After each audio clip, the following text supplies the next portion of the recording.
जय श्री कृष्णा। राधे राधे। भक्त जनों, आज आप सुनेंगे जेठ मास की मासिक दुर्गा अष्टमी व्रत कथा। ये माँ दुर्गा का पावन व्रत कथा है। इस कथा को सुनने से माँ दुर्गा बहुत प्रसन्न होती है। अपना कृपा हमेशा अपना भक्तों पर वो बनाए रहती है।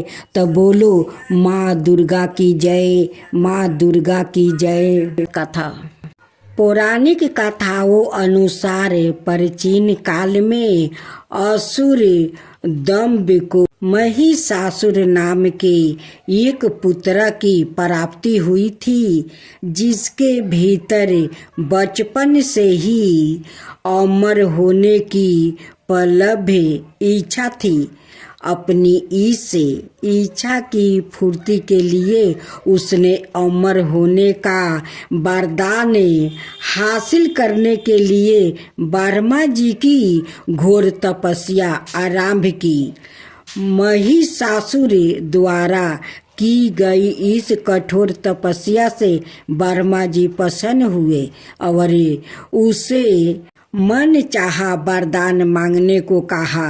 ऐसे में महिषासुर, जो सिर्फ अमर होना चाहता था, उनसे ब्रह्मा जी से वरदान मांगते हुए खुद को अमर करने के लिए उन्हें वादा कर दिया। परंतु ब्रह्मा जी ने महिषासुर को अमरता का वरदान देने की बात यह कहते हुए टाल दिया कि जन्म के बाद मृत्यु के और मृत्यु के बाद जन्म निश्चित है। इसलिए अमरता जैसी किसी बात का कोई अस्तित्व नहीं है। जिसके बाद ब्रह्मा जी की बात सुनकर महिषासुर ने उनसे एक अन्याय वरदान मांगने की इच्छा जताई और कहा कि ठीक है स्वामी, यदि मृत्यु को होना तय है तो मुझे ऐसा वरदान दीजिए कि मेरी मृत्यु की किसी स्त्री के हाथ से ही हो सके, अलावा अन्याय कोई दैत्य मानव या देवता कोई भी मेरा वध ना कर पाए। जिसके बाद ब्रह्मा जी ने महिषासुर को दूसरा वरदान दे दिया। ब्रह्मा जी द्वारा वरदान प्राप्ति करते ही महिषासुर अहंकार से अंधा हो गया और इसके साथ ही बढ़ गया उसका अन्याय। मौत के भय से मुक्ति होकर उनसे अपनी सेना के साथ पृथ्वी लोक पर आक्रमण कर दिया। इससे धरती पर चारों तरफ से तबाही मच गई। उसके बल के आगे समस्त जीवों और प्राणियों को नतमस्तक होना ही पड़ा। जिसके बाद पृथ्वी और पाताल को अपने अधीन करने के बाद अहंकारी महिषासुर ने इंद्रलोक पर भी आक्रमण कर दिया, जिसमें उन्होंने इंद्रदेव को पराजित कर स्वर्ग पर भी कब्जा कर लिया। महिषासुर से परेशान होकर सभी देवी देवता त्रिदेव अर्थात महादेव ब्रह्मा और विष्णु के पास सहायता मांगने पहुँचे। इस पर विष्णु जी ने उनके अंत के लिए देवी शक्ति के निर्माण की सलाह दिया।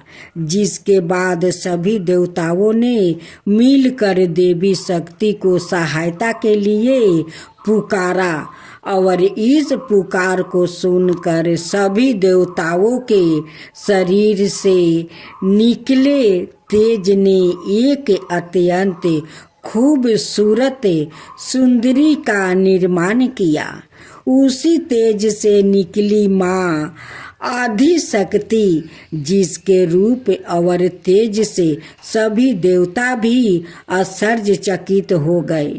तीरी देवों की मदद से निर्मित हुई देवी दुर्गा को हिमवन ने सवारी के लिए सिंह दिया और इसी प्रकार वहाँ मौजूद सभी देवताओं ने भी माँ को अपने एक एक अस्त्र शस्त्र सौंपे और इस तरह सर्ग में देवी दुर्गा को इस समस्या हेतु तैयार किया गया। माना जाता है कि देवी का अत्यंत सुंदर रूप देखकर महिषासुर उनके प्रति बहुत आकर्षित होने लगा और उसने अपने एक दूत के जरिए देवी माँ के पास विवाह का प्रस्ताव तक पहुँचाया। हंकारी महिषासुर की इस दुष्ट हरकत ने देवी भगवती को अत्यधिक क्रोधित कर दिया, जिसके बाद ही माँ ने महिषासुर को युद्ध के लिए ललकारा। माँ दुर्गा से युद्ध की ललकार सुनकर ब्रह्मा जी से मिले वरदान के हंकार में अंधे हो चुके महिषासुर उनसे युद्ध करने के लिए तैयार भी हो गया। इस युद्ध में एक एक करके महिषासुर की संपूर्ण सेना का माँ दुर्गा ने सर्वनाश कर दिया। इस दौरान माना यह भी जाता है कि यह युद्ध पूरे 9 दिनों तक चला, जिस दौरान असुरों के सम्राट महिषासुर ने विभिन्न रूप धारण कर देवी माँ को छलने की कई बार कोशिश की, लेकिन उसकी सभी कोशिश आखिरकार नाकाम रही और देवी भगवती ने अपने चक्र से इस युद्ध में महिषासुर को सिर काटते हुए उसका वध कर दिया। अंत इस तरह देवी भगवती के हाथों महिषासुर की मृत्यु के संभव हो पाई। माना जाता है कि जिस दिन माँ भगवती ने स्वर्ग लोक, पृथ्वी लोक और पाताल लोक को महिषासुर के पापों से मुक्ति दिलाई, उस दिन से ही दुर्गा अष्टमी का पर्व आरंभ हुआ। आज आप सुने 9 दुर्गा की 9 रूप की कथा। एक पौराणिक कथा के अनुसार नवरात्रि में माँ दुर्गा ने महिषासुर नाम का राक्षस का वध करके देवताओं को उसके कष्टों से मुक्त किया था। महिषासुर ने भगवान शिव की आराधना करके अद्वितीय शक्ति प्राप्ति कर ली थी और तीनों देव अर्थात ब्रह्मा, विष्णु, महेश भी उसे हराने में असमर्थ थे। महिषासुर राक्षस के अंतक से सभी देवता भयभीत थे। उस समय सभी देवताओं ने अपनी अपनी शक्तियों को मिलाकर दुर्गा को अवतारित किया। अनेक शक्तियों के तेज से जन्मी माता दुर्गा ने महिषासुर का वध कर सबके कष्टों को दूर किया।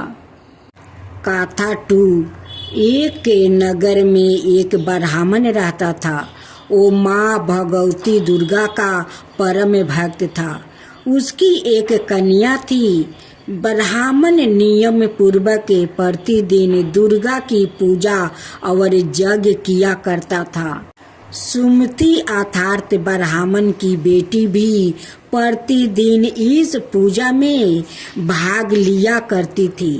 एक दिन सुमति खेलने में व्यस्त होने के कारण भगवती पूजा में शामिल नहीं हो सकी।